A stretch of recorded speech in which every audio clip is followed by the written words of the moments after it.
जाऊया पुढच्या बातमीकडे। निदा खान प्रकरणामध्ये नाशिक पोलिसांनी आता एमआयएमचे नगरसेवक मतीन पटेल यांना अटक केली आहे। मतीन पटेल यांना कोर्टामध्ये हजर राहण्याचे आदेश दिलेले होते, मात्र ते कोर्टामध्ये हजर न झाल्यानं त्यांच्या नावानं वॉरंट काढण्यात आलं आणि त्या आधारे मतीन पटेल यांना अटक करण्यात आली। काल संध्याकाळी नाशिक पोलिसांनी संभाजीनगरमध्ये जाऊन त्यांना अटक केलेली आहे। आणि या संदर्भात आणखी माहिती जाणून घेऊया। आमचे प्रतिनिधी विशाल करोळे छत्रपती संभाजीनगरमधून आपल्याबरोबर जोडले गेलेले आहेत। विशाल, मतीन पटेल यांना अटक झालेली आहे। न्यायालयानं आदेश देऊन सुद्धा ते न्यायालयामध्ये हजर राहिले नाहीत आणि त्यामुळे त्यांना अटक करण्यात आली। कशी नेमकी आता पुढची कार्यवाही असणार आहे?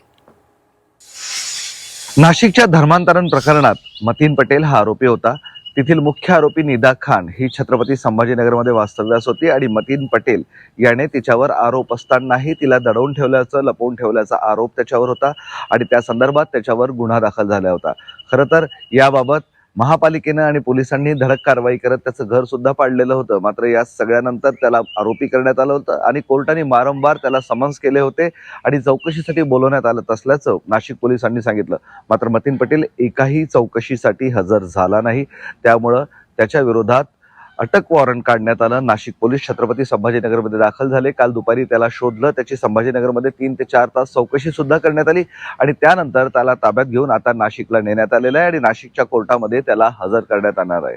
खरं तर मतीन पटेल यांनी वारंवार मी तपासात पूर्ण सहकार्य करेल अशा पद्धतीची भूमिका मांडली होती, मात्र तपासात कुठलंही सहकार्य मतीन पटेलकडून होत नव्हतं। त्यामुळे पोलिसांनं या पद्धतीची ही धडक कारवाई केलेली आहे। आता कोर्टात काय होणार हे पाहणं महत्त्वाचं ठरणार आहे। आज मतीन पटेल याला नाशिक कोर्टामध्ये सादर करण्यात येणार आहे।